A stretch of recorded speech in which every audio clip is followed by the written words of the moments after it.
our guest as usual. Thank God it's Friday. Good morning, Chris Maduka. Good morning, Charles. Good morning, Belinda. Thank God it's Friday. That's another day. It's wonderful. And you started with that today is International Day of Girl Child. Mm-hmm. Yeah, wonderful. Girl children like Belinda should be celebrated. So we celebrate you, Belinda, and your likes. But I just want, before we go into headlines, because it's part of the issue, the challenge of girl child in a developing nation like Nigeria, where we lost morals, whether it's a hardship that have driven Nigeria and their humanity to the dustbin. If you are a parent in Nigeria and you have a girl child in your house, beyond the problem you are fighting to keep the child alive and get her education, if the society provide equal opportunity and platform to go, the girl child is living a life of risk. Everything about girl child in Nigeria is merchandising. Beyond some of them that have gone into prostitution because of their problems. Do you imagine it's in Nigeria? I've had for the first time in my life that used pads, panties, underwears of women are used for rituals. Mm-hmm. Every day you see gory pictures of women dismembered, the private parts and other parts cut off. So you hear every day, kidnap, rape, 70-year-old rape to 2-3 months girl. These are things you hear, and you begin to believe that the end of time is very near. Whether you want to believe it or not, certain things will draw you and say, maybe this is true. It's happening in our time. Everything that happened in the Bible that made God to punish Sodom and Gomorrah has happened 500 times in Nigeria. So Nigeria should watch out. If whatever they're going through, I told them, is God's punishment. Then the people who are good at ceremonies, allowing a girl child to preside over the rice speeches and rehearse her what to do. This is another way I said, these are people in Nigeria. Why would they stop telling themselves lies? I remember the days where they were pushing for 35% a loan for women. We have not arrived at 20. We have not gotten to 15%. And those 15% are people who are ready to do anything for the men to push them where they are. All check. How many places in Nigeria do we have women as deputy governors? Not even talking about how many where. And the funny thing is that these are people who have taken over civil service. Women. They have 95% of them in civil service now. So the men are going extinct in civil service. But they're only good at certain point. Still the greedy men, Nigerian politicians will not allow them opportunities to get to a point where they take a decision. Now, let's say compare. If for 64 years we have men taking the juicy positions and taking decisions that has not led us anywhere, he said, let's try. Give the women chance. So all those ceremonies of a girl child system presiding over is total babadash as I'm concerned, because it did not cross any part of their heart. They just do it for ceremony. In fact, the man will be wondering when they do this in service, make this small girl no go take her serious. How many young women are in the national assemblies where decisions are made? So where you have, for instance, 190-something senators, and you have about 2 women, 3, 4, 5 highest, maybe 10. How will their voice count? You go to state houses of assembly, the same, everywhere. So the women are good at nursery school teaching, secondary school, and some university teaching, just teaching. When they finish teaching, then they go and start disposing things and put the women at the side. That's about International Day of Women. And if that's the only thing we achieve today, we move on. Okay, I have this one from Remi Tinubu saying, my husband is not cause of current hardship and he's not greedy. We are not expecting Senator Remi Tinubu to say otherwise. Put yourself in the position, Belika. If your husband is the president of Nigeria, what will you say? But I'm just wondering, why would he come out at this moment? Is there something underlining some accusations that we Nigerians... The Nigerians are talking, and no matter how they pretend they're not hearing, they know I talk from here. Other people talk from different other platforms.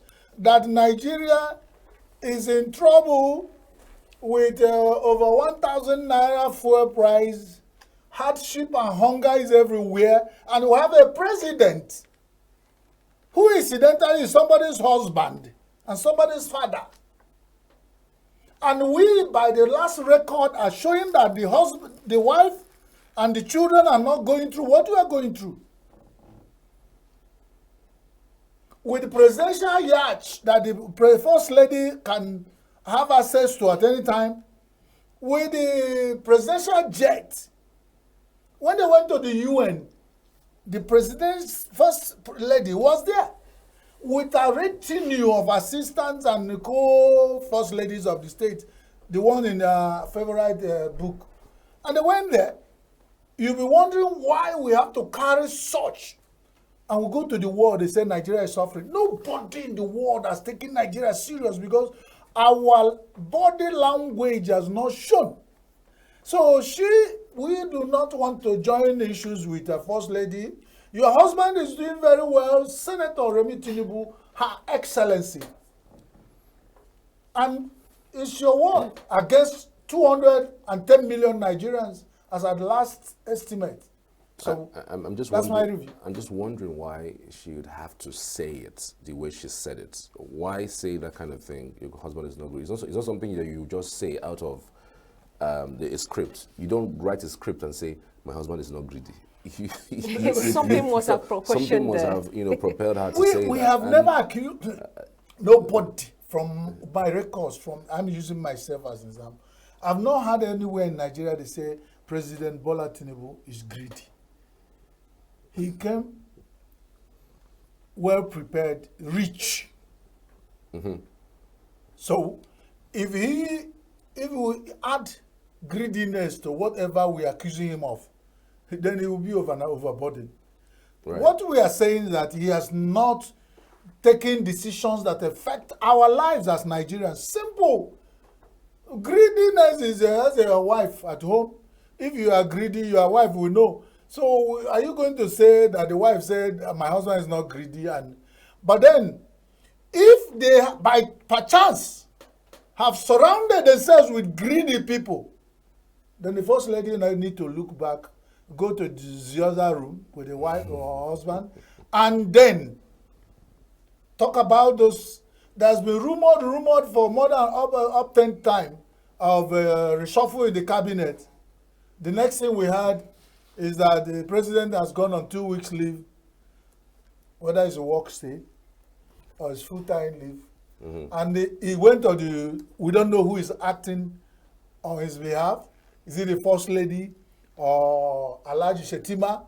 I don't know who is acting. We have to take this particular breaking news. It's an update on what's going on in the People's Democratic Party.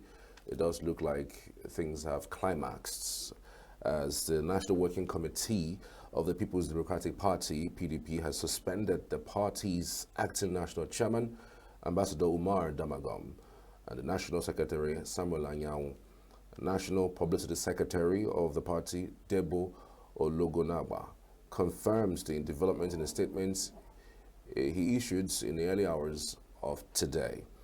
Olugonaba said in a statement, the National Working Committee, NWC, of the PDP has extensively considered a series of complaints raised against the acting national chairman, Ambassador Ilia Damagum, and National Secretary, Senator Samuel Anyang, particularly with regards to the letter addressed by them to the Court of Appeal in appeal against the party's position in the case involving the 27 former members of the Rivers State House of Assembly who vacated their seats upon decamping from the People's Democratic Party to the All Progressives Congress, APC.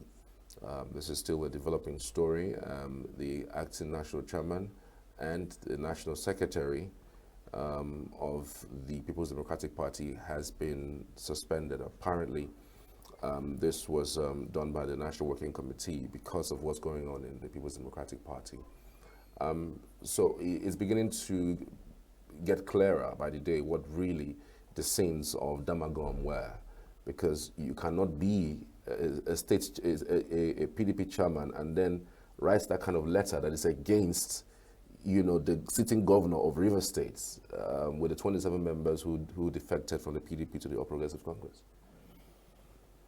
The issue of PDP I've described so often as the case of a man who they want to roast on fire, and is taking baths morning, afternoon, and night with cooking gas. And the fuel, because fuel, all those things are expensive, but he decides to sacrifice that and take bath with them. So it's easy to roast them. The National Working Committee, the Damagong, whatever they are doing, there is a crack already in PDP, and we ask PDP, now this leg, Nama go take reach Omaya. They are just paving way. Also going back to tell Nigerians the hope of, maybe we'll have another party who might build up and come together to see whether they will challenge the sitting party to sit up or challenge them whenever there's election to come up. These chances are getting slimmer every day, because the only party that could have the little nearest chance of doing that is on fire. No wonder they have fire makers within them. So they keep making fire, setting fire on their houses, and they think that their enemies will come and send the fire service to quench it.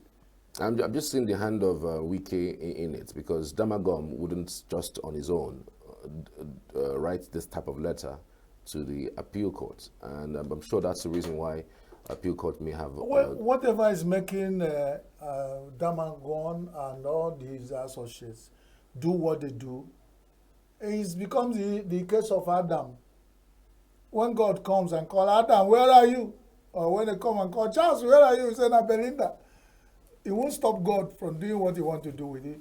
The punishment of not doing what you're supposed to do is very clear and all. So they better now. My own greatest regret is not the intra-party politicking and crisis. The thing is that they are not giving anybody any hope to believe that they can stand election anywhere. They've just lost Edo. And the people who took Edo are bracing up to take other states. With these internal squabbles, I bet you, I'm not a prophet of doom, I bet you that PDP might stand chance of losing so many other states. Right. So now, what is even bringing to the fore their internal squabbles is the almighty River State, which is the bride of all political parties. And they are toying with it and fighting and doing all that kind of thing. And they are toying with their most sensitive states. They could not stand to talk about, for whatever reason, they are going to all crumble like pack of cards. And that's where it's going to. Right. To some other stuff, because we're almost out of time. We have just 5 minutes. Anti-graft ego turns blind eyes. And he has a graphic illustration and they guide them, where the ego itself carry empty basket trying to catch whatever all those graft. Whatever he's trying to catch, is empty. My people in Igbo land talk say they know they carry squirrel for bag when you are going to plant maize. It's like the anti-graft people have their bags filled with squirrels. And they go there to start planting maize. What is it? They are just is a fighting no result. No result. It's only people who do not have anybody who will talk for them. They used to fill up the records that they are working. If they stay, they prosecuted 200 cases. Let EFCC, ICPC stand before Nigerians and tell us the status of those cases and who are involved. It's just when people who really matter are involved, they do muchi. Is in Nigeria, I heard when it gets to too difficult, you hear of player bagging. When somebody should go to jail for an offense, some people will go and start tweaking and just to give those people leeway to go. And I tell you what happens.